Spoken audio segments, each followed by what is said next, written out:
formation yi mel ni ENSA ban comportement lañ war a am pour dimbale population ñu mën a seen lekk doy daal li tubaab di tuddee développement agricole. Bon dañoon wax ne ñun dañ ciy tontu en expliquant ENSA nu ñuy former ingénieurs yi ba ñu mën a ñoom aussi gunge nguur gi te li ñuy liggéey ñoom seen biir liggéey ñu mën a dundal réew mi yëpp daal. Bon wax nañ ci lu bëri nag yomb la tënk ci kii mais formation bi daal yi leen bëgg a wane dañ ko def pour mu adapté wu ba nga xam ne ñun li ñuy formé daal moom dina mën a dëkk ak waa réew mi mën a xam aussi lan mooy seen problème gunge leen ci daal. Voilà donc tey ENSA dafa doon organiser benn lël bu mag pour teeru suñu dongo yu bees yi nga xam ne ñoom la ñu jël ñu war a jàng fii ren dañ koy faral di def wala ndax ñooñu bu ñu ñëwee foog ñu xamal leen école bi xamal leen lu tax école bi ne fi xamal leen ñoom itam lan la ñuy xaar ci ñoom ñun ñiy jàngale état bi ak seen i waajur yi leen fi yónni wax leen aussi école bi nan lay doxee wax leen bis bu ñu paree aussi jàng fan lañ leen di xaar ñoom.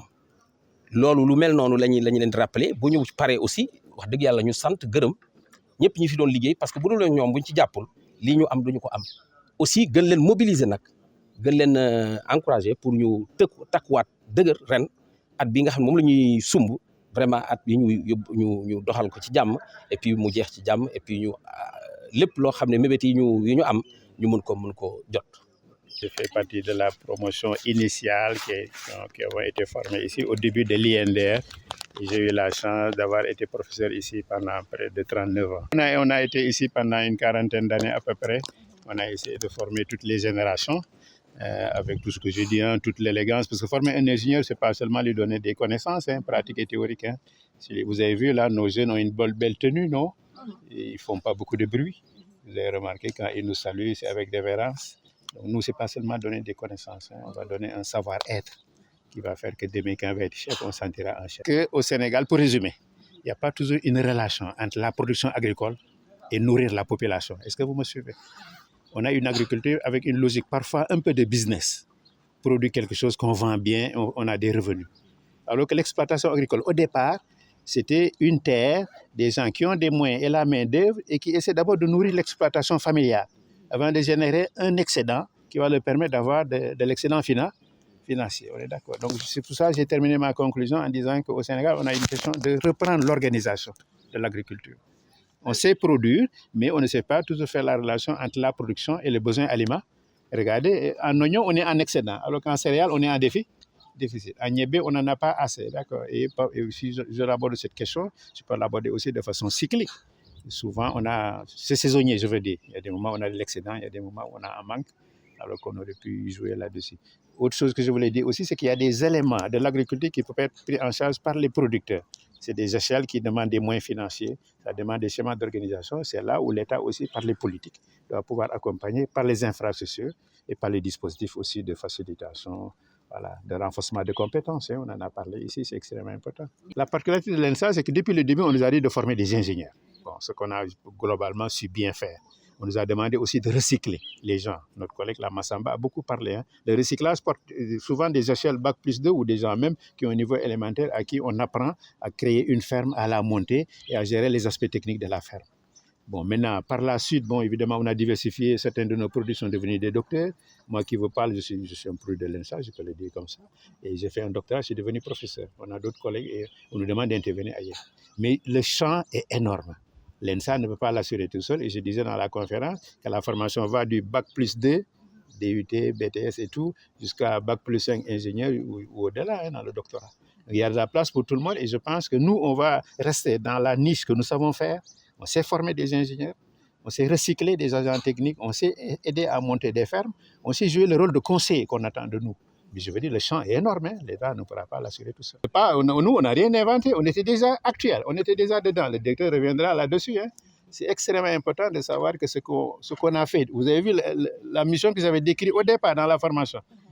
On dirait que si on la reprend aujourd'hui, là, mais rappelez-vous aussi d'une chose, ce n'est pas seulement une agriculture, on dit différentes filières ou différents niveaux de formation, chacun jouant le rôle qu'il devra jouer et dans la complémentarité, on assure la nourriture de la population. Oui, pour une raison simple, c'est que le privé ne prend qu'une spéculation qui lui est rentable, et souvent rapidement rentable, c'est souvent ça. Or, une population ne se nourrit pas que des œufs. ou qui ne se nourrit pas que de poulet de chair. Et encore, s'ils doivent s'en nourrir, il faut avoir les moyens financiers pour y accéder. Je veux dire, l'État garde encore sa primauté de la politique agricole, de son rôle d'assurer la nourriture et la subsistance de la population. D'accord. Et les autres viennent en complément. Mais je vais conclure là-dessus. Hein. L'agriculture, ce n'est pas seulement des questions techniques. Et que vous, là, vous pensez qu'il faut de bons agronomes qui courent, qui sautillent. Non, il y a des questions socio-économiques, des questions de logique de marché, de complémentarité entre les zones de production. Il a parlé de la filière agroalimentaire. C'est ça qui transforme et qui aide à la conservation.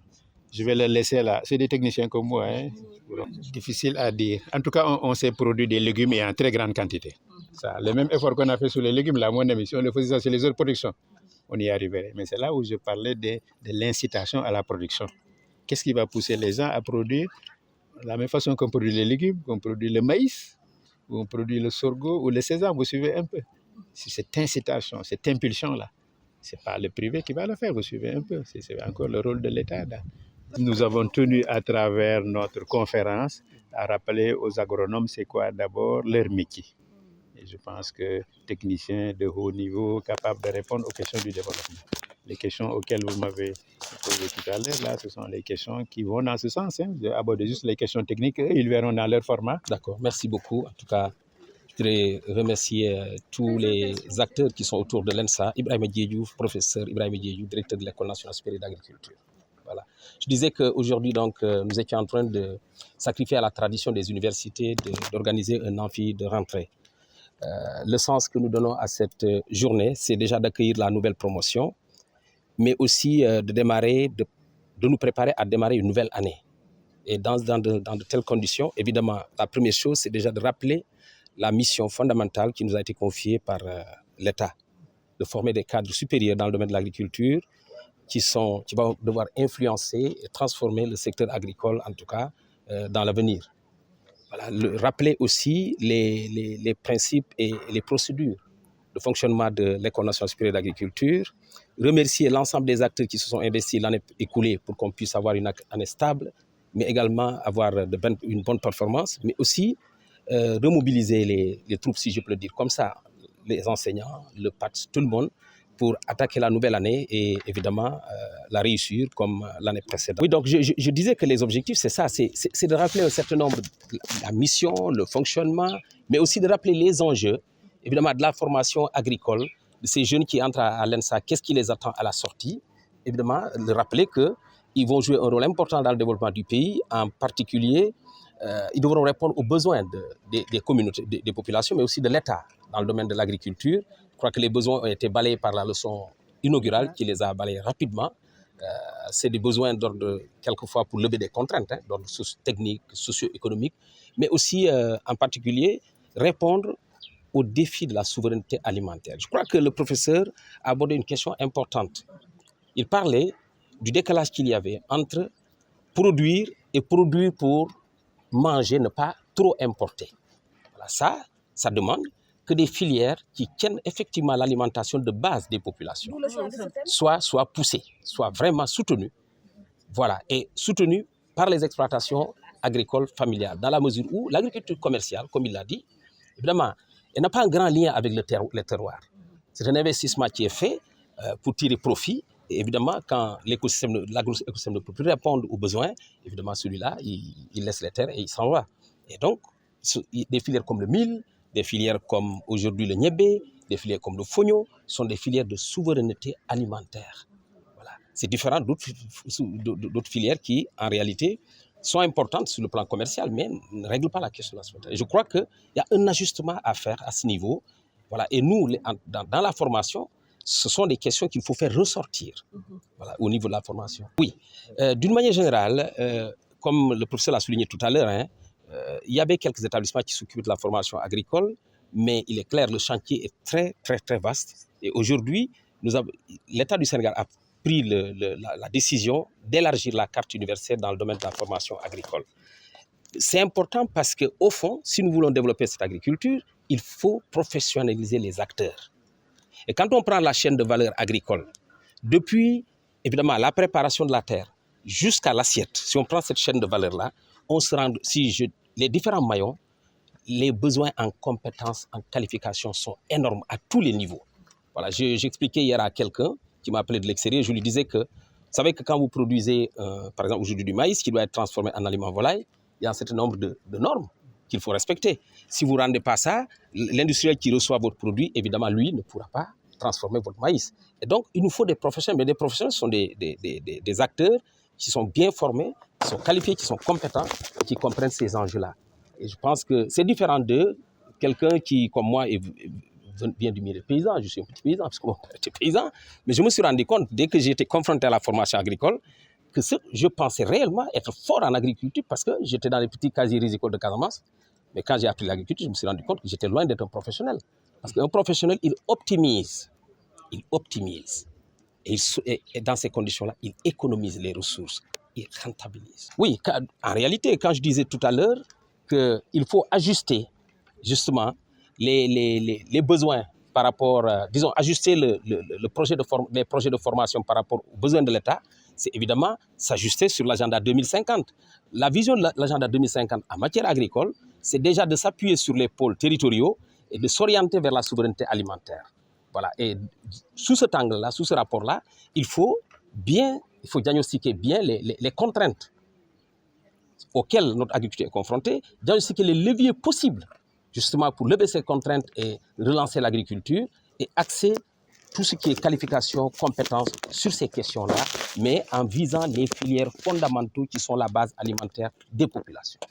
Alors, parmi les contraintes, vous avez des contraintes biophysiques connues. Jusque-là, c'est vrai, il y a eu beaucoup d'investissements qui sont faits dans le domaine de l'eau, mais si vous sortez d'ici, vous voulez aller à Diourbel, vous vous rendez compte que l'eau reste encore être un problème. Voilà. Les sols, évidemment, de 3 tonnes peut-être d'arachide en 1960, on est tombé aujourd'hui dans le bassin peut-être à 800 kg, quelquefois 600 kg, voire 400 kg à l'hectare. Vous voyez comment il y a une chute due à la dégradation des sols, mais aussi à la question du financement adapté. Ça, c'est une vraie question. Parce qu'il y a le financement classique qui est là, mais qui souvent ne répond pas aux besoins de la diversité des situations des exploitations agricoles dans ce pays. Donc, il faut revoir cette question du financement agricole.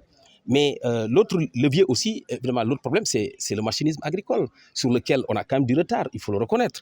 Et il est clair qu'aujourd'hui, surtout dans des zones désertées par des jeunes, où donc la force de travail est déficitaire, à partir de ce moment-là, évidemment, pour suppléer tout ça, il faut quand même développer le machinisme agricole. Parlant de machinisme, nous ne parlons pas forcément de la machinerie lourde. Je crois que pour un pays comme le Sénégal, il faut la machinerie légère, il faut ce qu'on va appeler la mécanisation intermédiaire, voilà, qui est gérable par un exploitant agricole, plutôt que quelquefois des machines dont réparer un pneu seulement, tout un village ne saurait le faire parce que simplement ils n'ont même pas les pour le faire. Donc, ça aussi, c'est une question majeure. Bon, à mon avis, les autres questions, à mon avis, les techniciens savent les résoudre.